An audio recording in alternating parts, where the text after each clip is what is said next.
no último encontro nosso, eu apresentei o esquema, né, da obra de Lucas, e aí eu tinha deixado, o que eu coloquei agora em vermelho, né, eu tinha deixado em aberto, porque justamente nós íamos hoje dar uma olhada sobre isso, né, que é justamente o final do Evangelho de Lucas e o início de Atos dos Apóstolos. E aí, então eu coloquei que seriam aí pontes ou ligaduras, né? Aí eu até comentei que alguns acredito até que foi acréscimos posteriores, né, que teriam sido colocado tanto no final de Lucas como no início de Atos, para poder você ter uma certa conclusão em Lucas, uma introdução em Atos, mas ao mesmo tempo uma conclusão que pudesse fazer uma ponte lá em Atos dos Apóstolos. Então, vamos dar uma olhadinha nessa questão, né? Nessa questão aqui que aparece. Então, se a gente pega lá, se a gente pegar nas nossas Bíblias, né? Se a gente pegar o texto, então nós vamos ver exatamente do que se trata esses dois textos aqui, Lucas 24, 50 a 53. Então, vamos pegar lá Lucas 24, 50 a 53, que é justamente: levou-os em seguida até perto de Betânia, ali levantou as mãos e os abençoou. Enquanto os abençoava, separou-se deles e foi levado ao céu. E eles, depois de se prostrarem diante dele, voltaram para Jerusalém. Com grande alegria, permaneciam no templo louvando a Deus. Então, nós temos aqui o relato da ascensão, né? Então, o relato da ascensão que encerra, portanto, o Evangelho de Lucas. E aí, olhando Atos, então nós, lá na sequência, depois de João, então a gente vendo esses 5 primeiros versículos de Atos, então ele vai dizer lá: escrevi o primeiro livro, ó Teófilo, e aí ligando lá o início, né, naquele prólogo histórico, né, que aparece lá. Então, escrevi o primeiro livro, ó Teófilo, sobre tudo que Jesus começou a fazer e ensinar, até o dia que, depois de ter dado ordens pelo Espírito Santo aos apóstolos, que escolhera, foi elevado ao alto. Olha, veja que agora ele está se referindo justamente a esse texto que nós acabamos de ouvir. Foi elevado ao alto, não é isso? E aí, depois da paixão, apresentou-se vivo a eles, dando-lhes muita prova, aparecendo durante 40 dias e falando das coisas referentes ao reino de Deus. Enquanto estava comendo com eles, e aí então, dá a sequência, deu-lhes a ordem de não se afastar de Jerusalém, mas esperasse a promessa do Pai. Que de mim ouvistes, disse ele, porque João batizou com água, mas vós sereis batizados com o Espírito Santo daqui a poucos dias. Então, ele já faz esse último versículo já está fazendo uma ligação com o capítulo 2, que é Pentecostes. Ele vai se referir, portanto, a Pentecostes. Agora, então, repara, um detalhe. E qual é o detalhe? É que, na sequência do versículo 6 em diante, então nós vamos ter, assim, reunidos, perguntavam-lhes: Senhor, é agora que vais restabelecer o reino do céu? Não compete a mim saber isso, aquilo, outro. E aí, no versículo 9, dizendo isso, elevou-se a vista deles, né? E uma nuvem o ocultou aos seus olhos, enquanto... Novamente, ele tem aqui um relato de ascensão. Então, repara que é meio esquisito em Atos dos Apóstolos ele dizer que no primeiro livro ele já tinha falado da ascensão e agora, em Atos dos Apóstolos, ele volta a falar de ascensão. Ele repete o relato da ascensão, ele faz uma... Né? E aí, então, é interessante entender, né, o que tem a ver essa questão da ascensão. Porque o fato dele querer terminar a obra com a ascensão e o fato de querer iniciar a outra obra com a ascensão, ele está, evidentemente, dando um grande, né, acento a essa questão da ascensão. Né? Então, é isso que a gente vai ver agora. Né? Vamos olhar um pouquinho esse aspecto da ascensão. Mas, antes de entrar na ascensão propriamente dita, eu só quero mostrar a vocês como realmente o livro de Lucas ele está ligado ao livro de Atos dos Apóstolos. Por quê? Se você tem de 1 a 5, né, Atos 1 a 5, uma introdução, você veja que no versículo 6, e essa introdução que ele está fazendo é uma retrospectiva, ele está dizendo do que aconteceu, etc. e tal, ele está preparando. Agora, veja o versículo 6. Ele diz, assim reunidos, perguntavam, assim reunidos como? Quando? Onde? Então, ele começa a dizer que eles estão reunidos. Assim, reunidos, então, ele devia estar falando alguma coisa reunido, e agora ele está continuando. Assim, reunidos.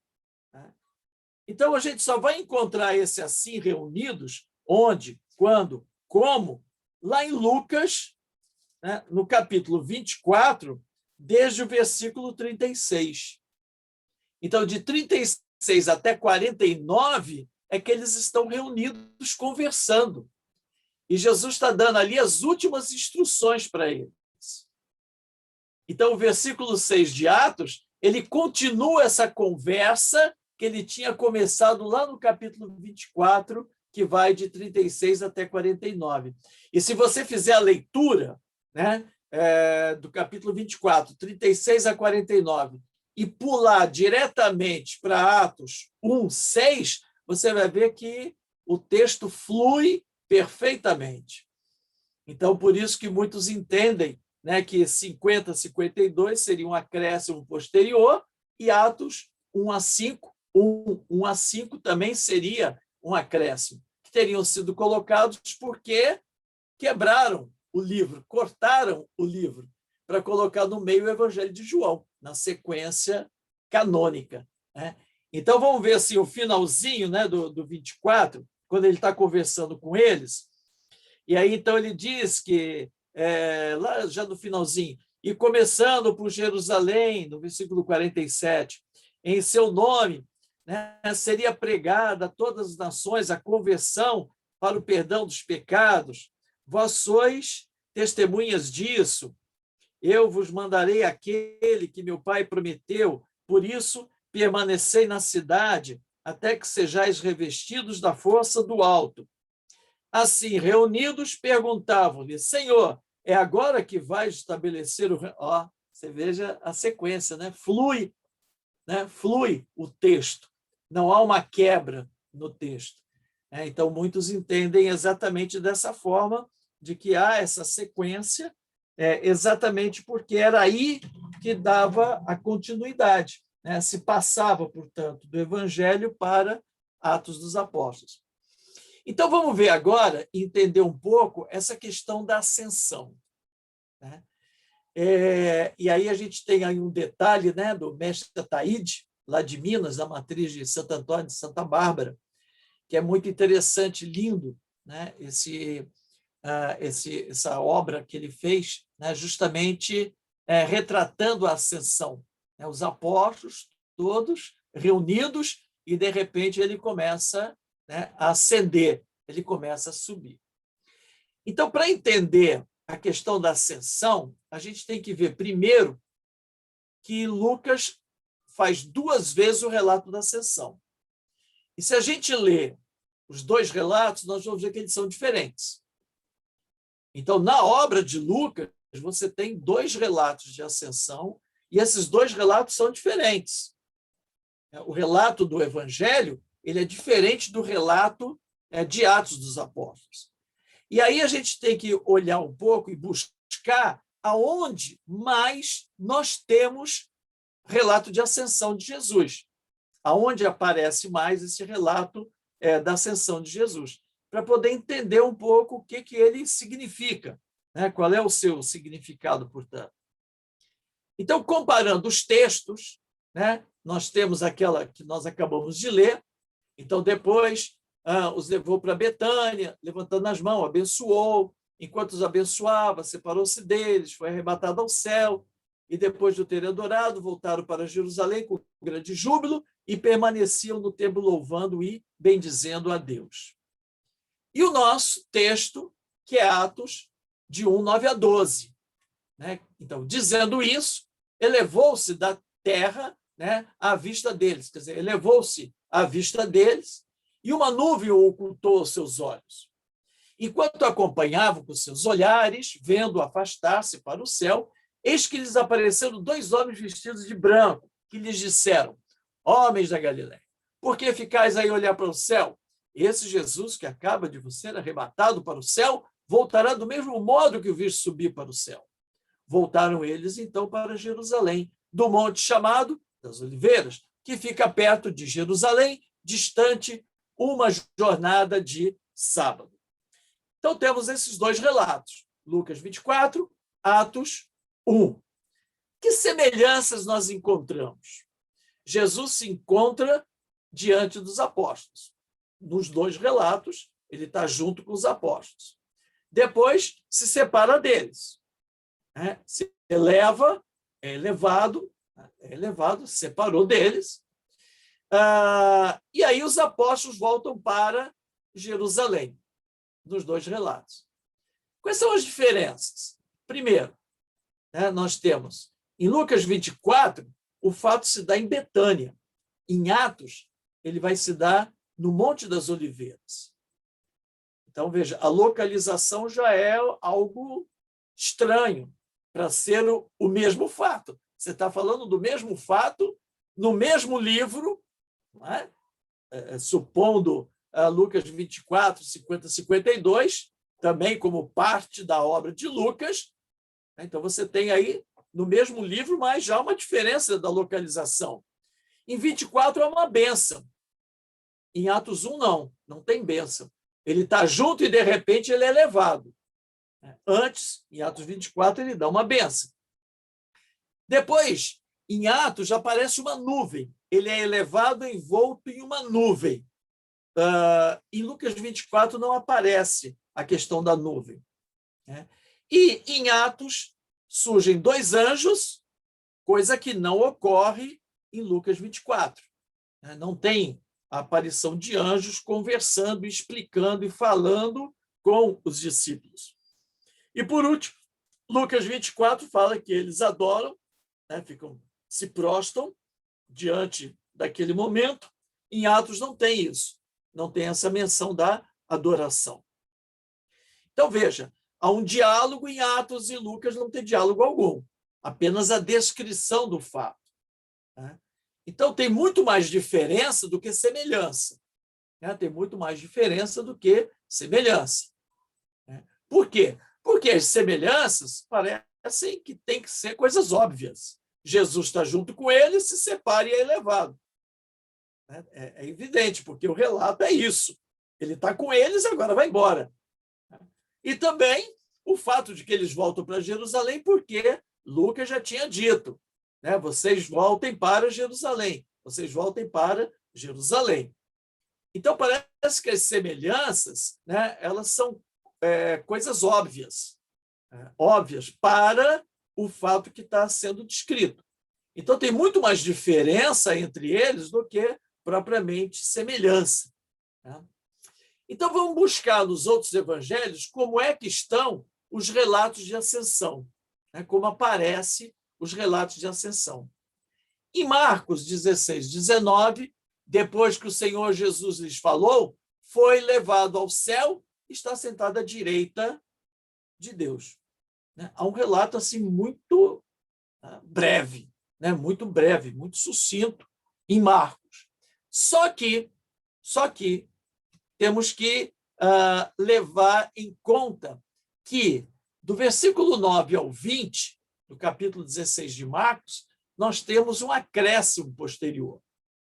E esse acréscimo, que não faz parte do Marcos original, o Marcos primitivo, ele foi um acréscimo posterior, porque no Evangelho de Marcos original não tinham as aparições. E aí era preciso que ali constassem as aparições.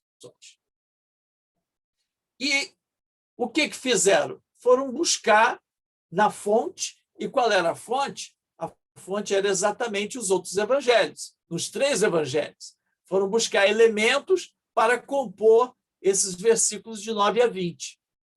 E dentre os elementos que colocaram, buscaram exatamente a ascensão. Nós vamos encontrar lá também, de 9 a 20, uma menção aos discípulos de Emaús, que é um texto exclusivamente lucano. Os discípulos de Emaús é lucano, é Lucas. E aqui em Marcos ele faz menção. Ele faz menção porque buscou lá em Lucas. Foi buscado em Lucas o texto dos discípulos de Emaús. Então ele diz: tendo Jesus ressuscitado de manhã no primeiro dia da semana, apareceu primeiramente a Maria de Magdala, de quem tinha expulsado 7 demônios. Foi ela noticiá-lo aos que estiveram com ele, os quais estavam aflitos e chorosos. Quando souberam que Jesus vivia e que ele tinha visto, não quiseram acreditar. Mais tarde, olha os discípulos de Emaús, ele apareceu sobre outra forma a 2 dentre eles que iam para o campo. Eles foram anunciá-lo aos demais, mas estes tampouco acreditaram. Por fim, apareceu aos 11, quando estavam sentados à mesa. Censurou-lhes a incredulidade e dureza de coração por não acreditarem nos que tinham visto e ressuscitado. E disse-lhes: ide por todo o mundo e pregai o evangelho a toda criatura. Mateus. Quem crer e for batizado será salvo, mas quem não crer será condenado. Esses milagres acompanharão os que creem. Expulsarão demônios em meu nome, falarão novas línguas, manusearão serpentes, e beber algum veneno mortal não lhes fará mal, imporão a mão os enfermos e eles ficarão curados. Depois que o Senhor Jesus lhes falou, foi elevado ao céu e está sentado à direita de Deus. Lucas. Os discípulos partiram e pregaram por toda parte. O Senhor cooperava com eles e confirmava sua palavra com os milagres que a acompanhavam. Então, tem Marcos? Tem. Mas esse texto da ascensão de Marcos, 16, 19, é um texto que vem de Lucas. Não dá para a gente considerar um texto à parte, diferente. Ele provém do Lucas. Então, não dá para a gente considerar Marcos. Então, vamos tentar ver em Mateus. E aí nós temos no final do Evangelho de Mateus, os 11 discípulos foram para a Galileia, para a montanha que Jesus tinha designado. Já temos uma diferença de Lucas, que manda ficar em Jerusalém. Em Marcos, Mateus e João, Jesus manda ir para Galileia, para o início de tudo, onde tudo começou, onde Jesus iniciou o seu movimento. Agora são os discípulos que vão começar o seu movimento. Então, quando o viram, adoraram. Entretanto, alguns hesitavam ainda. Mas Jesus, aproximando-se, lhes disse: toda autoridade me foi dada no céu e na terra. E depois ensinai a todas as nações. Batizai-os em nome do Pai, do Filho e do Espírito Santo.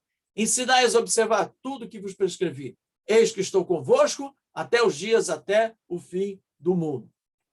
Então, Jesus, em Mateus, ele não vai ao céu, mas ele parece ficar no meio dos discípulos.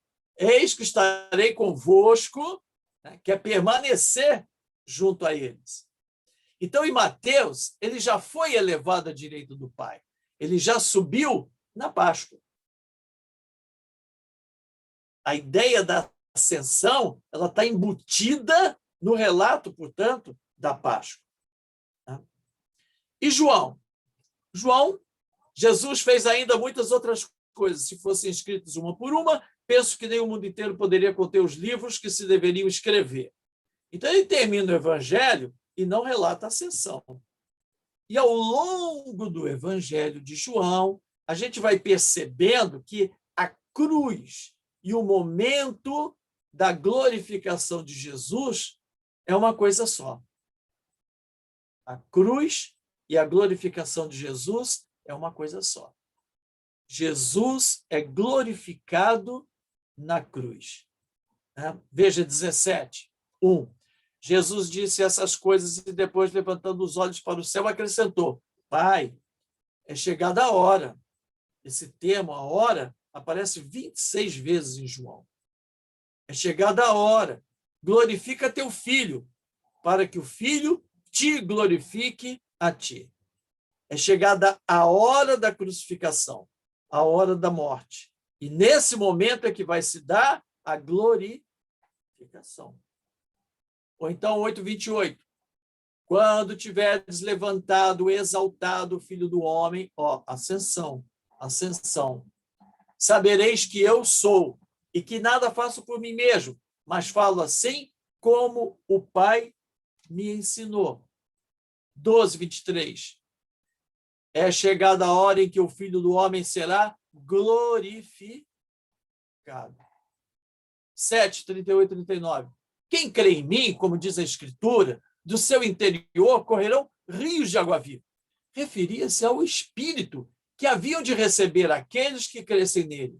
De fato, ainda não tinha sido dado o Espírito, pois Jesus ainda não tinha sido glorificado.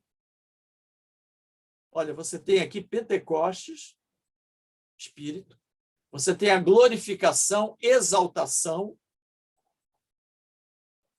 que é a ascensão,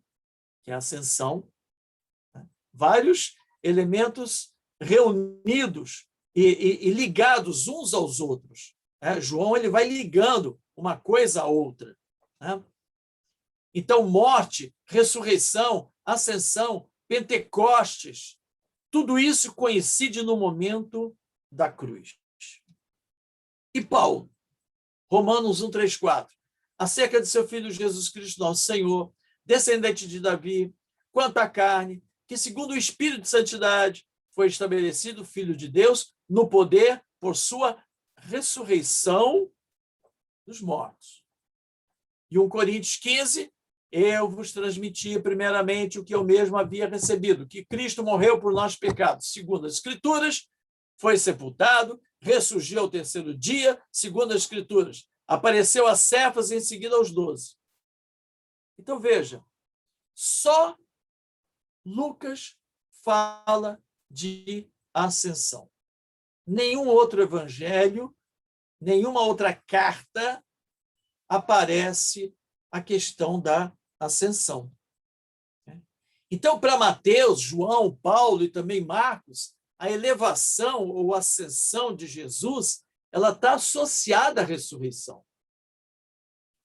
E é interessante entender que outros textos do Novo Testamento vão nessa mesma direção, de fazer com que a ideia da ressurreição ela está intimamente ligada também à ideia de ascensão.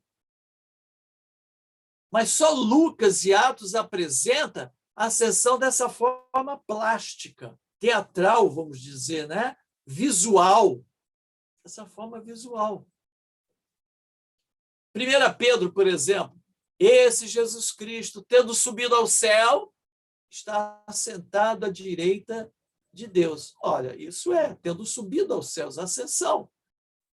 1 Timóteo, sim, é tão sublime, unanimemente o proclamamos, o mistério da bondade divina, manifestado na carne, justificado no Espírito, visto pelos anjos, anunciado aos povos, acreditado no mundo, exaltado na glória, exaltação, ascensão.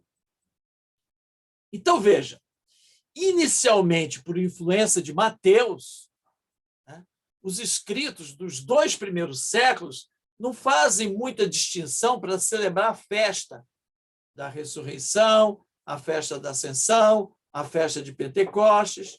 Tudo era comemorado numa única festa, que era a festa da Páscoa. Era na Páscoa que se celebrava e comemorava a ressurreição, mas também a ascensão, mas também Pentecostes. Tudo era comemorado numa única festa. No 4º século em diante, o Evangelho de Lucas começa a se impor liturgicamente e aí se começa, então, a fazer distinção de festas. A festa da Páscoa, a festa da Ascensão, a festa de Pentecostes. Então, a liturgia é o espaço onde esses momentos são celebrados diferentemente. O momento da ressurreição, o momento da ascensão e o momento de Pentecostes. Então, Lucas, ele vai transformar um enunciado de fé, que é a glorificação de Jesus. Então, a ascensão é isso. Afirmar a ascensão é afirmar a glorificação de Jesus. Em outras palavras, dizer que Jesus é o Senhor ou Deus, mas ele vai fazer isso não através de uma frase, ele vai fazer isso através de uma cena concreta, visível, uma cena que é denominada cena de arrebatamento. Arrebatamento. Então, trata-se de um recurso literário, de um gênero literário, denominado de arrebatamento. Então, isso é um gênero literário. Ele é utilizado tanto dentro quanto fora da Bíblia. Então, por exemplo, Tito Livio, historiador romano, ele relata a ascensão do primeiro rei de Roma, Rômulo, e diz ele, passando em revista as tropas, repentinamente, irrompe um temporal, e o rei se viu envolto numa densa nuvem. Ao dissipar-se a nuvem, este não estava mais na terra, tinha subido ao céu. A princípio, o povo ficou perplexo, pois proclamou Rômulo, o novo Deus e pai da cidade de Roma. Você vai ver que nesse relato, né, de Tito Livio, você vai ter praticamente os mesmos elementos que estão presentes em Atos, no texto da Ascensão. Então, são um gênero literário para descrever a glorificação, para descrever a exaltação, para dizer que aquela pessoa ela está junto da divindade, ou aquela pessoa se torna uma divindade. Né? E também outros nomes de histórias de famosos estão envolvidos também em relatos de arrebatamento. Hércules, Empédocles, Alexandre o Grande, Apolônio de Tiana, todos esses personagens foram, de certa maneira, heroicizado, divinizado, glorificado.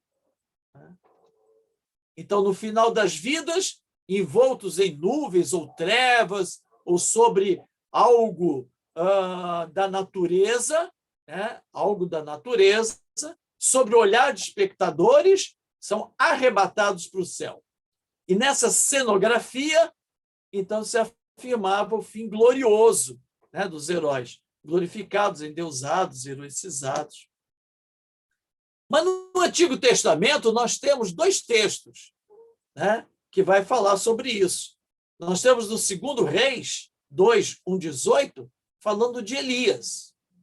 Elias vai ser arrebatado numa carruagem de fogo diante do olhar espantado de Eliseu. Olha, o elemento fogo na frente de alguém que fica espantado, que é Eliseu, e ele é, de repente, arrebatado.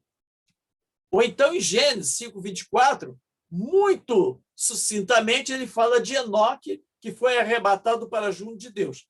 Mas não dá essa descrição mais visual, né? De algo da natureza, climático, né? O que tem espectadores. Em Gênesis, ele simplesmente é como Marcos, né? Fala, foi arrebatado, foi elevado. Ele fala isso somente, né, em relação a Enoque. Mas em Elias, não. Em Elias, nós temos claramente um relato dentro do gênero de arrebatamento. Então, entre os livros apócrifos do Antigo Testamento, nós vamos ter um que se chama Assunção de Moisés, um relato de arrebatamento. E no Novo Testamento, nós encontramos, por exemplo, a Assunção de Maria, o apócrifo, o livrinho do Novo Testamento, denominado Assunção de Maria. Em todos esses casos, existe o mesmo esquema literário. O personagem se dirige às suas últimas palavras, aos seus amigos, discípulos, e depois sobe ao céu. Desaparece em meio a uma nuvem, treva, para indicar que o evento ele é misterioso e também incompreensível. Então, nós não estamos diante de uma descrição histórica. Não é uma descrição histórica. Né? Evidente, se tivéssemos aqui uma descrição histórica, todos os outros evangelhos também narrariam da mesma forma o acontecimento. Mas todos falam a mesma coisa. E que coisa falam? Que Jesus foi glorificado. Então, para falar da glorificação de Jesus em Lucas, ele usa esse gênero literário do arrebatamento. Lembra que nós dissemos semana passada, né, do grande literato, um historiador, um escritor de mão cheia, que é Lucas, alguém que tem conhecimento profundo da escrita. Então, ele usa desses recursos que ele conhece, que ele tem à sua disposição. Agora, o que podemos perguntar é assim, são diferentes. No Evangelho, ele narra de uma forma. Já em Atos, ele narra de outra. Por que essa diferença? Por quê? Que fontes ele utiliza para escrever, então, esse relato de ascensão? Então, primeiro, o próprio esquema de arrebatamento. Né? O próprio esquema de arrebatamento. Então, no caso do Evangelho, ainda temos algumas características próprias de Lucas. Distanciar-se. Né? Então, assemelha-se ao longo do Evangelho as cenas de entradas e saídas dos personagens. Né? Durante o Evangelho aparece muito essa coisa cênica da entrada e saída, da entrada e saída. Tá?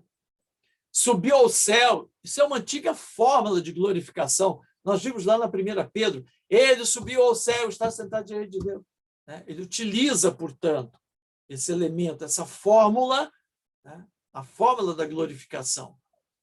Erguendo as mãos, abençoou-os. E depois ele diz que se prostraram diante dele. Se você for ver lá em Eclesiástico 50, 20 a 22, nós temos lá uma fórmula, uma expressão, desculpa, né? Uma expressão que ela provém lá do sumo sacerdote, do final de uma cerimônia. Né? Isso lá no templo.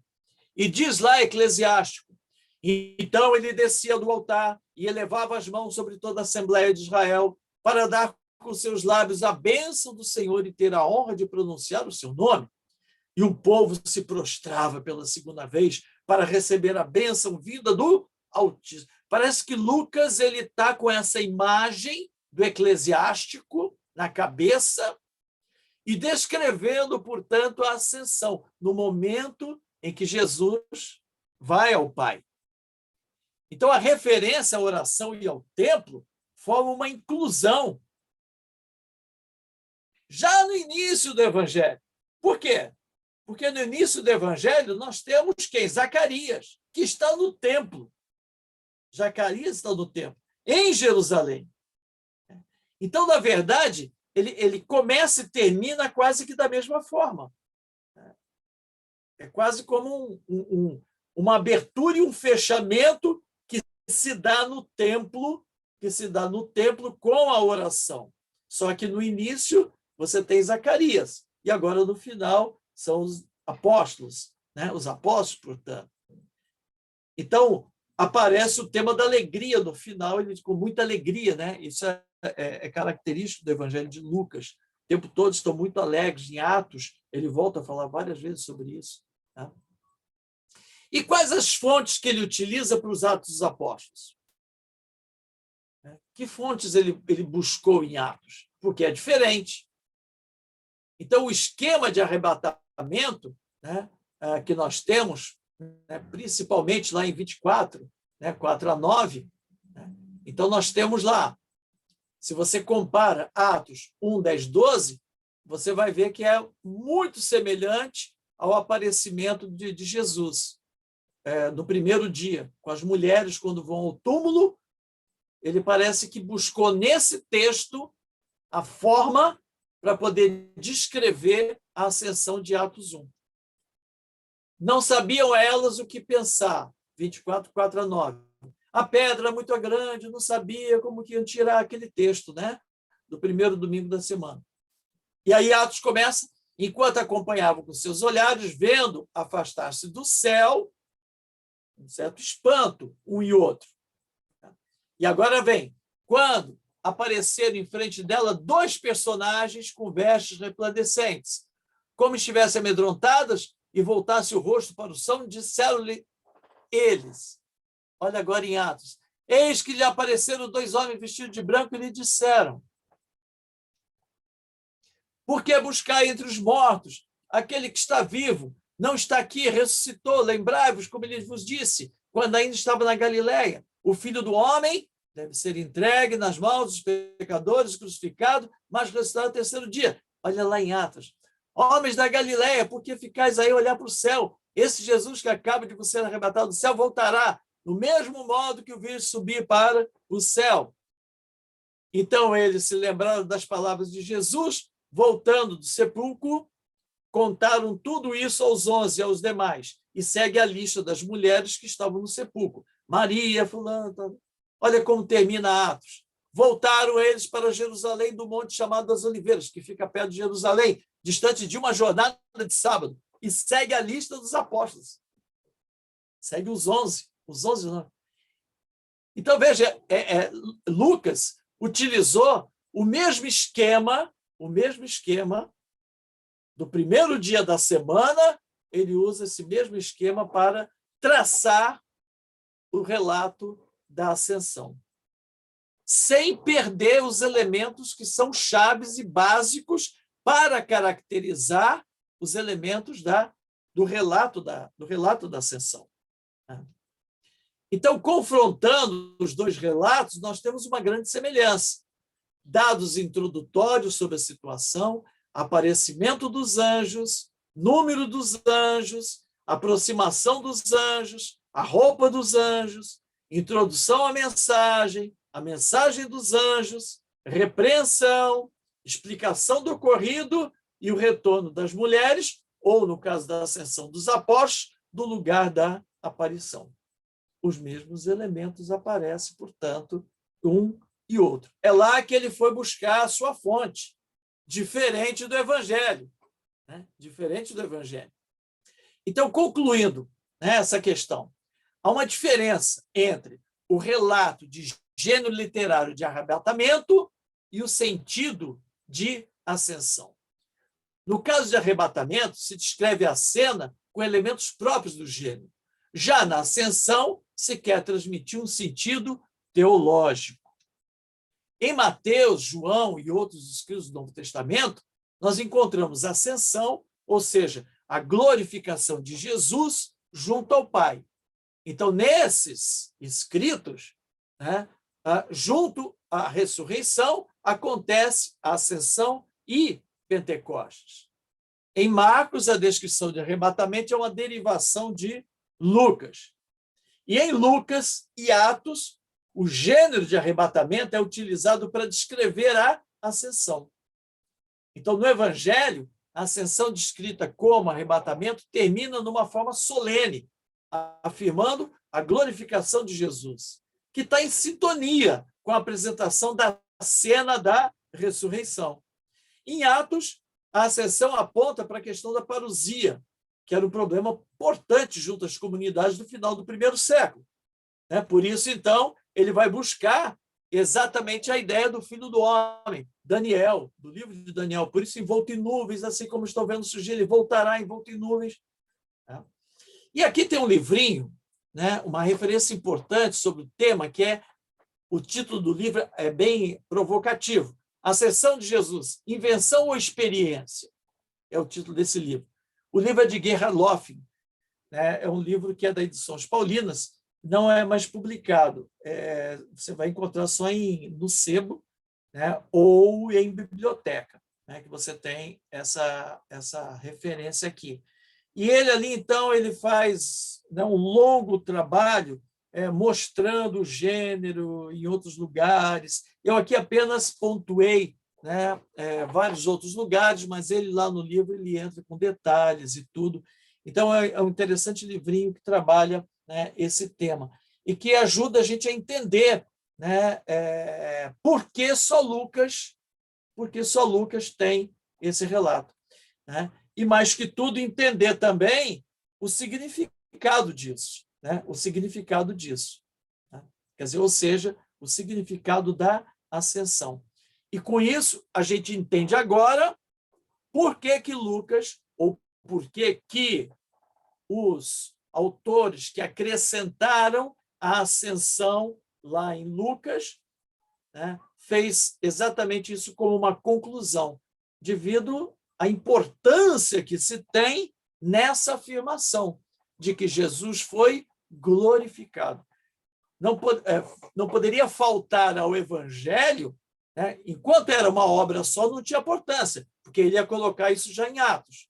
Só que,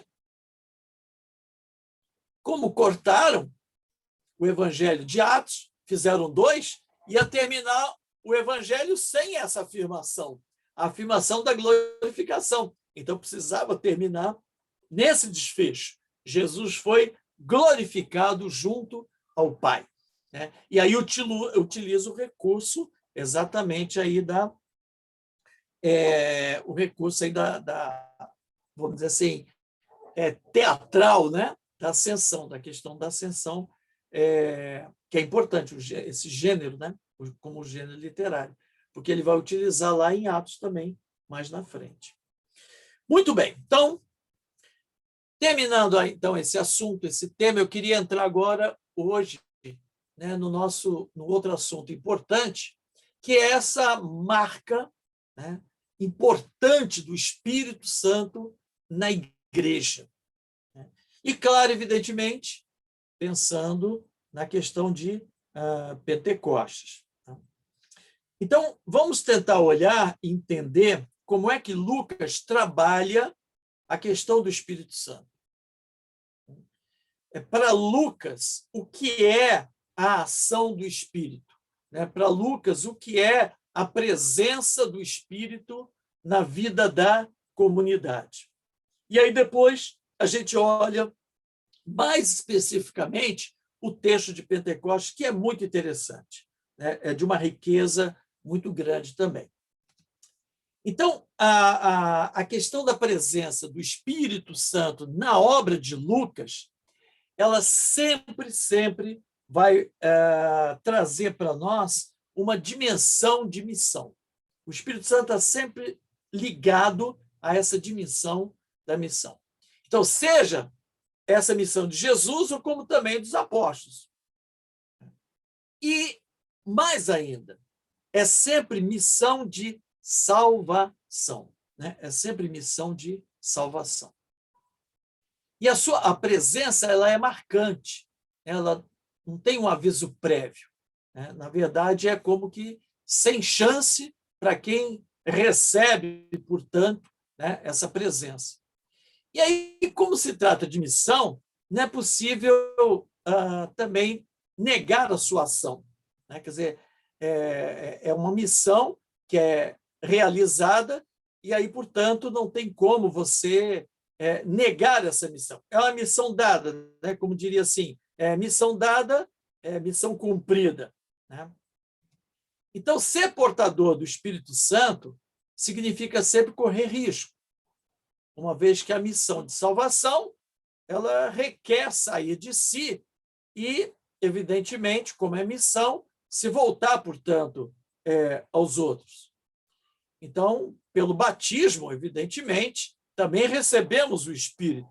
E aí, nesse sentido, é a nossa missão, né? Quer dizer, às vezes uma missão possível ou às vezes uma missão impossível, né? Às vezes não conseguimos realizar, né, propriamente dita missão.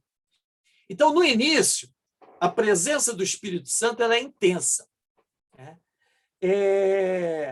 Agora, a partir do anúncio da missão, né, de Jesus de Nazaré, Lucas não fala mais sobre a presença do Espírito Santo, somente no final, mesmo assim como promessa aos discípulos. Agora, quando ele entra em Atos dos Apóstolos, nós vamos ver que novamente aparece a ação do Espírito Santo. Então, o que será que Lucas quer mostrar exatamente com isso. Né? Então, na verdade, vamos dar uma olhadinha como é que isso aparece. Né? Jesus, ele possui, né? E também aparece muitas vezes ele possuído do Espírito. Então, a ação, né, de Jesus é a própria ação do Espírito Santo. Na verdade, há uma presença marcante no início e depois ela vai como que desaparecendo, né, quando Jesus começa o ministério público.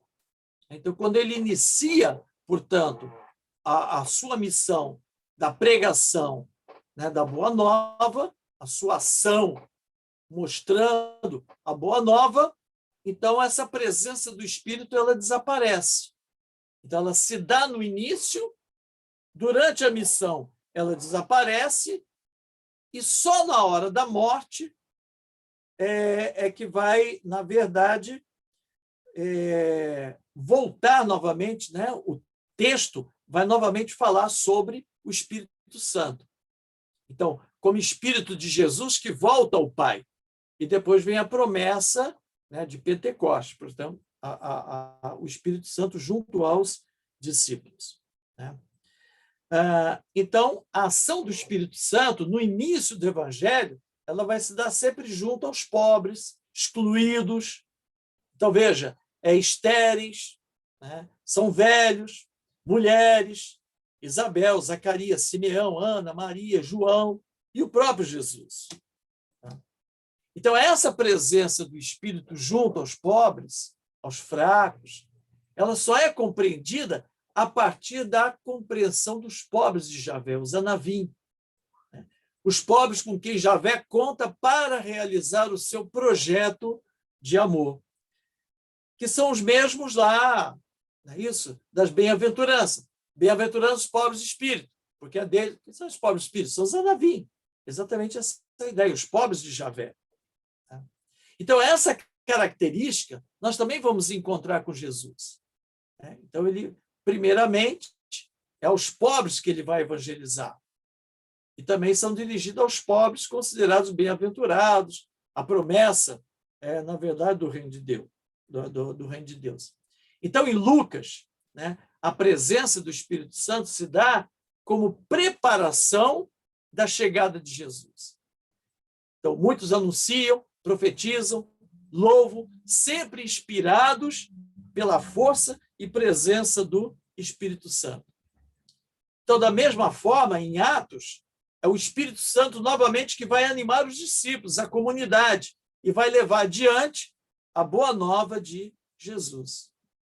Então, o Espírito anima a missão. E com Jesus, a missão acontece. E a boa nova, dessa forma, ela se torna realidade. Isso, então, é o que está lá em Lucas 4, né, 18, 19. O Espírito do Senhor está sobre mim, porque me ungiu para evangelizar os pobres. Enviou-me para anunciar aos aprisionados a libertação, aos cegos a recuperação da vista, para pôr em liberdade os oprimidos e para anunciar um ano de graça do Senhor. Então, dessa forma, aparece claramente o projeto, né? Aquilo que nós falamos sobre o projeto de Jesus, que vai se dar exatamente a partir desse texto, o programa, o projeto, o programa de Jesus. Então, existem algumas perguntas chaves quando nós fazemos a leitura desses textos, né, para entender a ação do Espírito Santo. Então, assim, em quem que o Espírito Santo age? É uma pergunta chave para a gente entender, né, esses textos. Em quem ele age? Quem é a pessoa? Né? Depois, o que a pessoa faz assim que o Espírito Santo age? O que acontece? E depois, sobre o que se fala depois da ação do Espírito Santo. O que o texto relata após a ação, portanto, do Espírito Santo. Então, veja, nós vamos ter três situações. Primeiro, é uma situação de proclamação. Então, o Espírito age no sentido de que as pessoas proclamem um anúncio de salvação. Mas repara, nunca é uma proclamação de si própria. A pessoa vai proclamar algo que traz consigo o anúncio da salvação. Nunca é uma autoproclamação. Né? Nunca é uma autoproclamação. Então, por exemplo, Isabel, 1:41, cheia do Espírito Santo, ela saúda Maria. Então, ela saúda, ela proclama. Mas ela proclama, faz uma saudação a Maria por quê? Por causa do fato de que Maria carrega em seu ventre a salvação. Né? Então, esse é um texto cheio do Espírito Santo, ela saúda Maria. Depois nós temos Zacarias, 1:67. Zacarias profetiza através do Espírito Santo, falando sobre João, né? Falando sobre João, mas João é aquele que vai anunciar a chegada do Salvador. E ainda 4:18, na sinagoga, Jesus, cheio do Espírito Santo, anuncia a sua missão pela força do Espírito Santo. Então, veja, o Espírito age nas pessoas para que elas possam proclamar, mas é sempre uma proclamação, um anúncio de salvação. Nunca é um anúncio para si próprio, mas é um anúncio para a salvação. É um anúncio de salvação. Ou então, também, a ação do Espírito se dá para que a pessoa possa agir. Né? Então, ele age para que as pessoas se movam, caminhem, desenvolvam alguma atividade, mas essa atividade é sempre em benefício aos outros. Nunca é visando a si próprio ou a si própria. Então, 2:25, 27 diz que Simeão vai ao templo movido pelo Espírito Santo. E ali ele vai profetizar. É o cântico de Simeão, né? O cântico de Simeão. Então, ele diz que ele está movido, é levado pelo Espírito Santo. Ou 4:1, Jesus, cheio do Espírito Santo, é levado para o deserto, para testemunhar. Não é isso? Jesus vai ao deserto para testemunhar diante do diabo e etc., a tentação, né? E ainda, 4:14, ele é levado para a Galiléia pelo Espírito Santo, para começar a sua missão. Então, é proclamação, mas também movimento, ação. E ainda, é ação, mas o Espírito age por conta própria. A pessoa é passiva diante da ação. Mas, mesmo assim, ela se torna portadora de uma missão especial, em vista, evidente, da humanidade e não de si própria. Então, por exemplo, 1:35, o anjo Gabriel anuncia a Maria o nascimento de Jesus, que somente será possível através do Espírito Santo. Não é Maria que vai realizar, não, é o Espírito que agiu sobre Maria e ela, então, concebeu Jesus. Ou 3:22, o Espírito Santo em forma corpórea desce sobre Jesus no batismo. Não é Jesus que faz acontecer, não, é o próprio Espírito que faz acontecer. Então, proclamação, ou então um movimento, ou então uma ação do próprio Espírito, portanto. Então, através da ação do Espírito Santo, aparecem 3 dimensões. Espírito Santo impulsiona para falar, profetizar. Espírito Santo move, conduz. E o Espírito Santo age por si mesmo. E, em qualquer caso, a ação é sempre voltada para os outros. Nunca é uma ação individual. Nunca é uma ação individual. Né? E Pentecostes? Né? O que ocorre, portanto, em Pentecostes?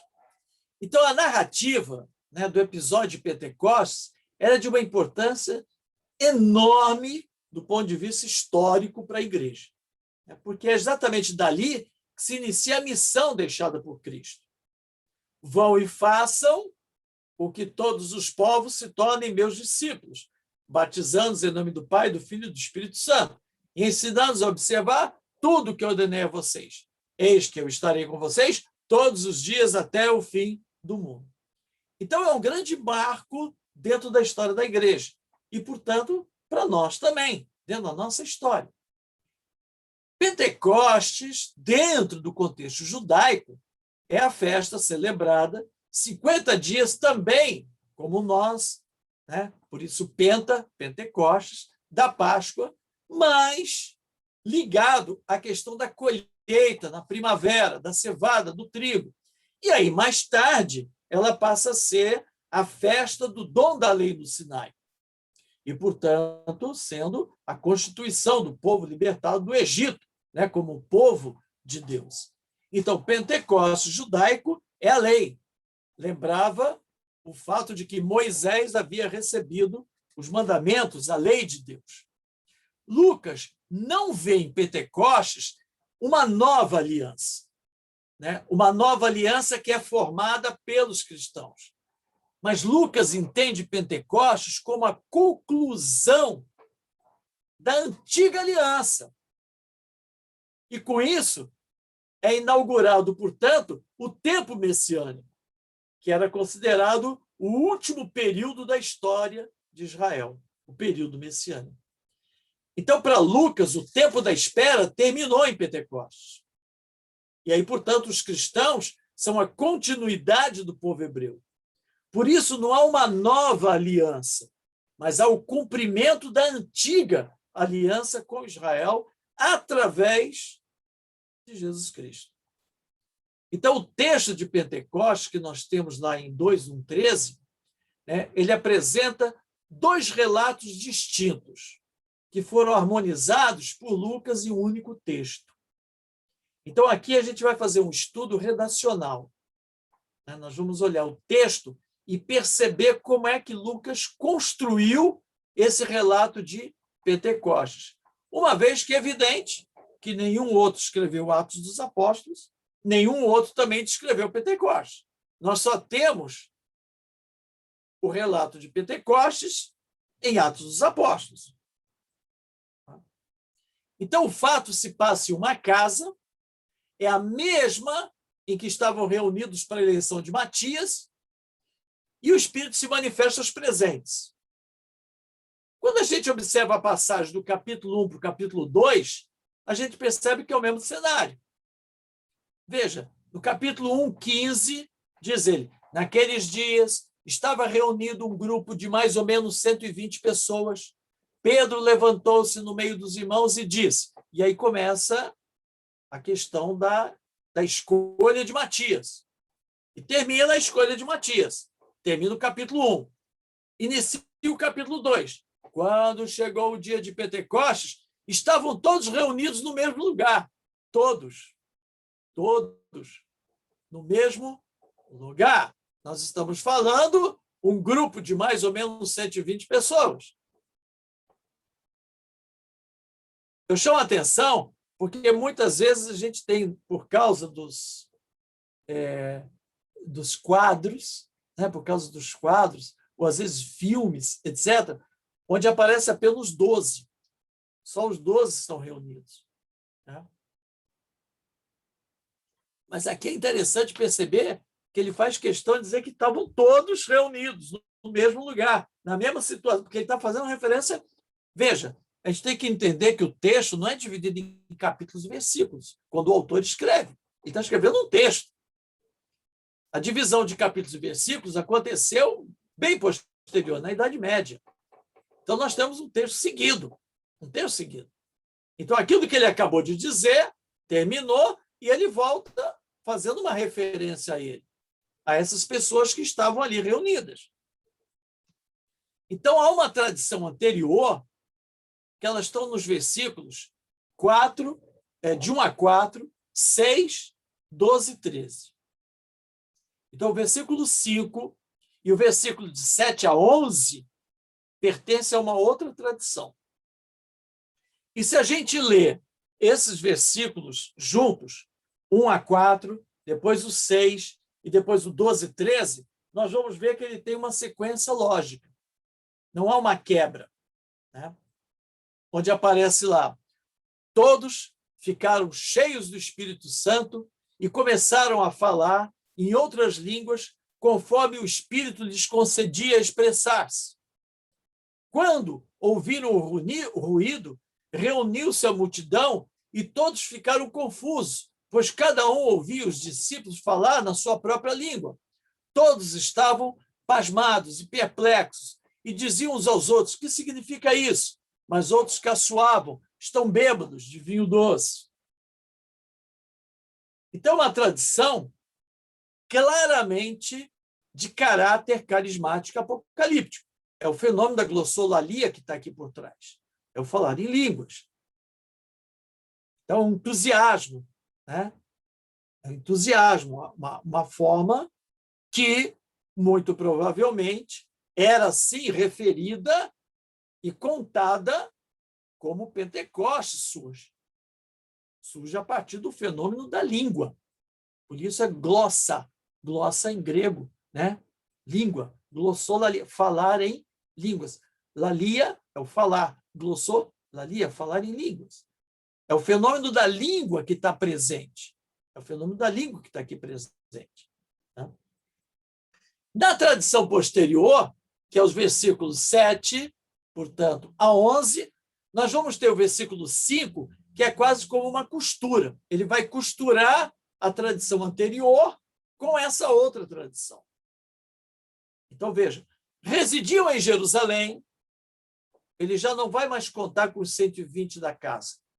Ele agora vai trazer muitos outros. Residiam em Jerusalém judeus devotos de todas as nações que há debaixo do céu. Cheios de espanto e de admiração, diziam: "Estes homens que estão falando não são todos galileus? Como é que nós os escutamos na nossa língua de origem? Nós que somos partos, medos, elamitas." Então, veja, grupos ligados, partos, medos, elamitas, grupos orientais, antigos, de civilizações antigas, do lado da Babilônia, né? Depois, habitantes da Mesopotâmia, habitantes da Judéia, habitantes da Capadócia, do Ponto, da Ásia, da Frígia, da Panfilha, do Egito, da parte da Líbia, próxima de Cirene. Então, ele vai pegando de vários lugares do norte, do sul, do leste, e ainda falando dos romanos aqui residentes, judeus e prosélitos, cretenses, a ilha de Cretas, árabes, que aí é mais complicado você determinar quem eram de fato. Todos nós o escutamos anunciando as maravilhas de Deus em nossa própria língua. Há um aspecto mais profético e missionário aqui. É diferente do outro texto. O outro texto é mais apocalíptico, mais carismático. Aqui a questão é mais profética, mais missionária. O povo entende as palavras dos apóstolos, cada qual falando a sua própria língua. Então, repara que aqui o fenômeno não está na língua, o fenômeno está na audição. Não está na emissão das palavras. No relato anterior, o fenômeno está na emissão das palavras. Aqui não. Aqui ele está nos ouvidos, é na audição. Há uma multidão, né, que se encontra fora da casa. E há, então, atribuição ao espírito de efeitos proféticos. E os apóstolos falam, portanto, como profetas. Então, Lucas ele vai utilizar a língua nesse relato de Pentecostes de dois sentidos. Só um pouco lembrando, né? É interessante que o mundo aqui retratado é o Império Romano, é o mundo do Império Romano, mas chama a atenção que Lucas não coloca aqui exatamente o contexto mais paulino.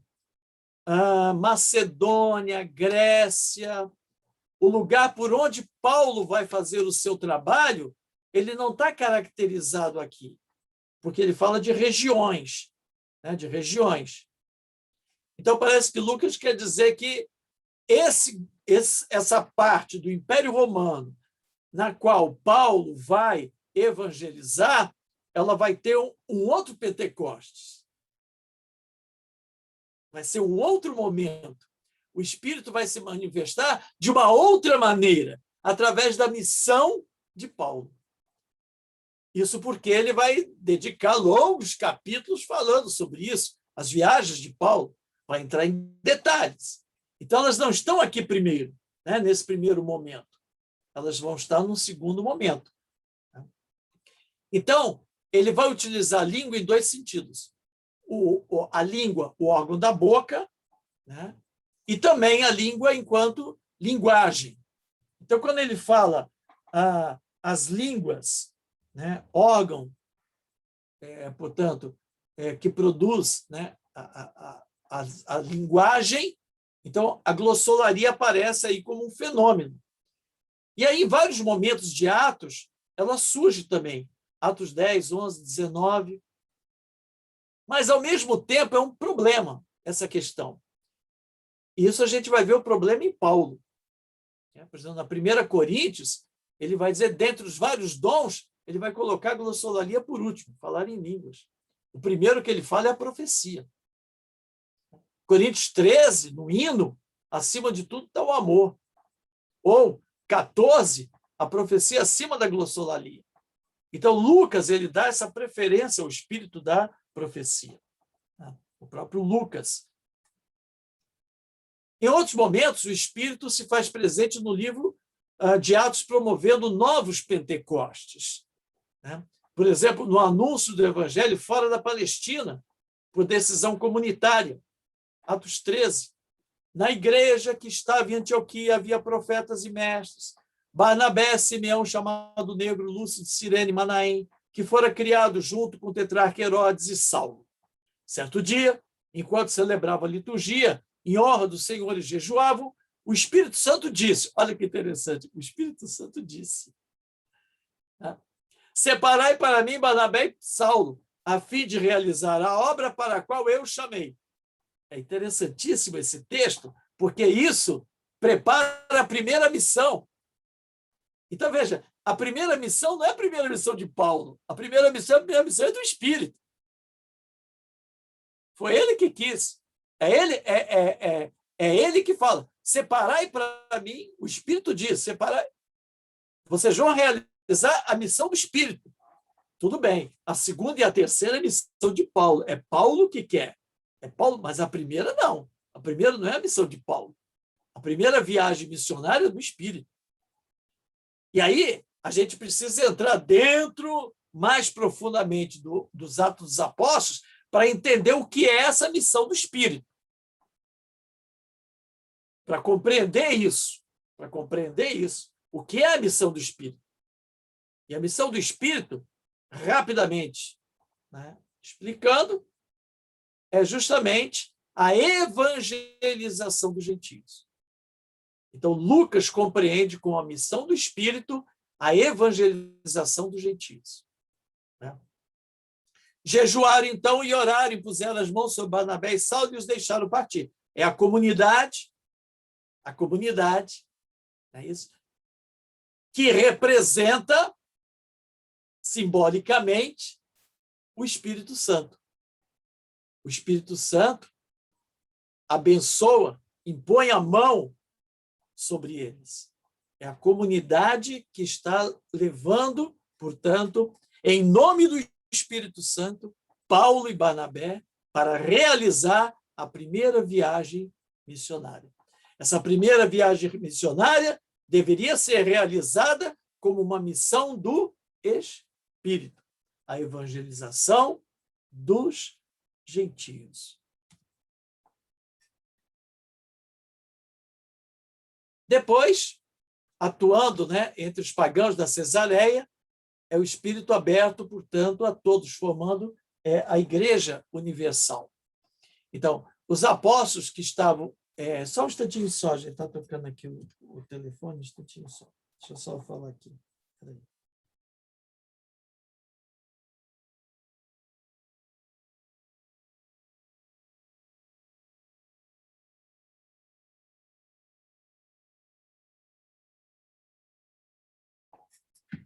Então, os apóstolos que estavam em Jerusalém souberam que em Samaria acolheram a palavra de Deus e enviaram para lá Pedro e João. Chegando ali, oraram pelos habitantes da Samaria para que recebessem o Espírito Santo, pois o Espírito ainda não viera sobre nenhum deles. Só tinha recebido o batismo em nome do Senhor Jesus. Pedro e João impuseram as mãos e eles receberam o Espírito Santo. Um novo Pentecostes aparece ali. Depois, capítulo 10. Pedro estava ainda falando quando o Espírito Santo desceu sobre todos que estavam escutando a palavra. Um novo Pentecostes aparece. Os fiéis de origem judaica que tinham vindo com Pedro ficaram admirados de que o dom do Espírito fosse derramado também sobre quem era de origem pagã. Olha aí. Eles se admiram com a missão do Espírito, pois ele os ouviam falar em línguas estranhas e louvar a grandeza de Deus. Então Pedro falou: podemos por acaso negar a água do batismo das pessoas que receberam como nós o Espírito Santo? Então, atuando entre os pagãos, ele é aberto aí de uma forma universal. Ou então também o texto de 19. Enquanto Apolo estava em Corinto, Paulo atravessou o Planalto, chegou a Éfeso, aí encontrou alguns discípulos e perguntou-lhes: vós recebeis o Espírito Santo quando abraçaste a fé? E eles responderam: nem sequer ouvimos dizer que existe Espírito Santo. Então Paulo perguntou: que batismo recebeste? E eles responderam: de João. Paulo então lhes disse: João administrava um batismo de conversão, dizendo ao povo que acreditasse naquele que viria depois dele, ou seja, Jesus. Tendo ouvido isso, foram batizados em nome do Senhor Jesus. Paulo impôs-lhe a mão e o Espírito Santo desceu sobre eles. Começaram então a falar em línguas e a profetizar. Ao todo eram uns 12 homens. Olha que interessante, né? Esse texto é muito interessante. Discípulos de João agora se tornam, portanto, cristãos, né? Recebem o Espírito, e eram 12. Eram 12. Ainda estão ligados à tradição, né, judaica. Mas também aparece dando força diante das dificuldades. Né? Estende a mão para que se realizem curas, sinais e prodígios por meio do nome do teu santo servo Jesus. Quando terminaram a oração, tremeu o lugar onde estavam reunidos. Todos ficaram cheios do Espírito Santo e anunciaram corajosamente a palavra de Deus. Mais um Pentecostes. Ou 5, 29, 32. Então Pedro e os outros apóstolos responderam: é preciso obedecer a Deus antes que os homens. O Deus de nossos pais suscitou Jesus, a quem vós matastes, pregando uma cruz. Deus, porém, por seu poder o exaltou, tornando chefe e salvador para propiciar a Israel a conversão e o perdão dos seus pecados. E disso somos testemunhas, nós e o Espírito Santo, que Deus concedeu àqueles que lhe obedecem. Então, o Espírito é uma presença permanente na igreja, né, como força unificadora, não através do julgamento, da manipulação, né, mas de uma força livre, liberta, manifesta nesse dinamismo de amor, nesse dinamismo, portanto, de acolhida. Muitas vezes se faz uma relação entre Pentecostes e Babel, né? Até porque no dia de Pentecostes faz a leitura é feita de Gênesis de Babel, né? Que essa leitura está totalmente na contramão dos dois textos. Esse tipo de leitura que se faz, ela contradiz Pentecostes e contradiz Babel. Em Babel, é um projeto de unificação de costumes, de língua, cultura. Seria assim uma verdadeira globalização, hoje em dia diríamos, né? A intervenção de Deus é justamente para evitar essa uniformização, porque todos são dispersos. E dessa forma, as culturas e identidades são preservadas. Essa é a questão que está por trás de Babel. Pentecostes, os apóstolos falam e todos entendem a sua própria língua. Ou seja, também é uma preservação da cultura e identidade. Mas não existe a uniformidade, a globalização de cultura para o entendimento da mensagem do Evangelho. Porque, sem dúvida, trata-se da mensagem do amor. E aí essa mensagem é compreendida por todos os povos. O problema é que, muitas vezes, se faz a leitura dizendo que em Pentecostes se voltou à comunhão inicial que existia em Babel. Gente, isso é uma loucura você dizer isso, porque essa comunhão, entre aspas, inicial de Babel, isso é uma uniformização. Isso é uma dominação. Isso é uma exploração. Fazer todo mundo pensar igualzinho da mesma forma. Todos tinham a mesma língua, todos pensavam do mesmo jeito, todo mundo rezava pela mesma cartilha. Então, você dizer que Pentecostes vai voltar ao que era, então você está dizendo que Pentecostes é a dominação de Babel. E não é. Cada um, na sua própria língua, entendem a mesma mensagem. Essa mensagem que é a Boa Nova, a mensagem da Boa Nova. Né?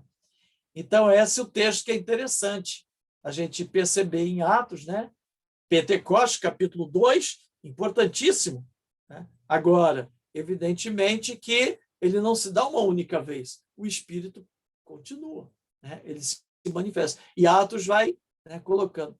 Tem um livrinho, não é bem um livrinho, né, que se chama A Caminhada da Palavra, Panorama dos Atos dos Apóstolos, de Marcelo Cortei. Eu até quis ver se na internet já tinha disponibilizado, porque ele é muito antigo, esse livreto. Mas eu nem sei se ainda as Paulinas, esse aqui é de 1990, né? Você veja, bem antigo. A primeira edição de 88. E ele é um cartaz, né? Não é bem um livro, na verdade, ele é um banner, né? Ele é o formato do livro, mas ele é um banner, né? Não dá para ver direito aqui na imagem, né? E ele é bem longo. E o que ele tem de interessante? É que ele vai fazendo, por meio de desenhos, né? Ele vai mostrando alguns aspectos. Um deles são os Pentecostes, então tem o desenho do fogo, né? Sempre em vários momentos. Então, é uma linha do tempo de Atos dos Apóstolos, onde aparecem em vários momentos esses Pentecostes. Depois tem também as pedras, que são, por exemplo, as dificuldades da missão, e tem também as nuvens carregadas, que são as perseguições. Então, toda a linha do tempo ela é pautada exatamente por isso, pelas nuvens, pelas pedras e pelo fogo, né, que vai aparecendo assim ao longo da caminhada dos discípulos. É uma linha do tempo bem interessante, bem popular, né?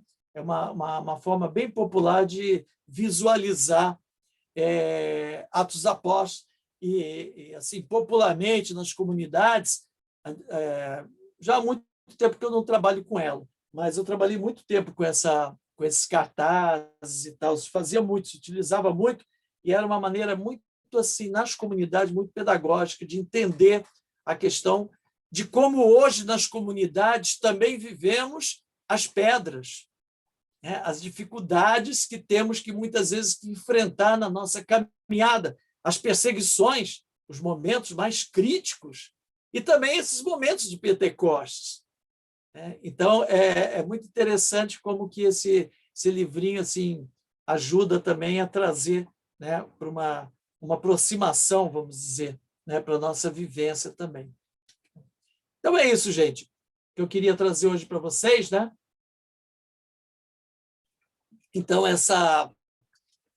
ter completado, né, no encontro passado, porque não deu para falar sobre a ascensão, então eu queria ter completado, e hoje trazer, então, essa ideia, né, de Pentecostes, e um pouco assim, comentando, né, como já está no nosso horário, na semana que vem, a gente vai fazer então um encontro falando sobre os retratos, né, das comunidades, como Atos apresenta as comunidades primitivas, né, como era caracterizado as comunidades primitivas e por que ele apresenta dessa forma. Então, eu vou começar na semana que vem falando um pouco dessa missão do Espírito. Né? Eu vou começar, que aí eu trago um pouco o link dessa aula de hoje. Né? Eu levo para a semana que vem essa aula de hoje. O que é essa missão do Espírito? Né? Para a gente entender um pouco. E depois aí isso tem muito a ver com essas características das comunidades primitivas, né? Para a gente entender um pouco esse rosto das comunidades primitivas. Ok?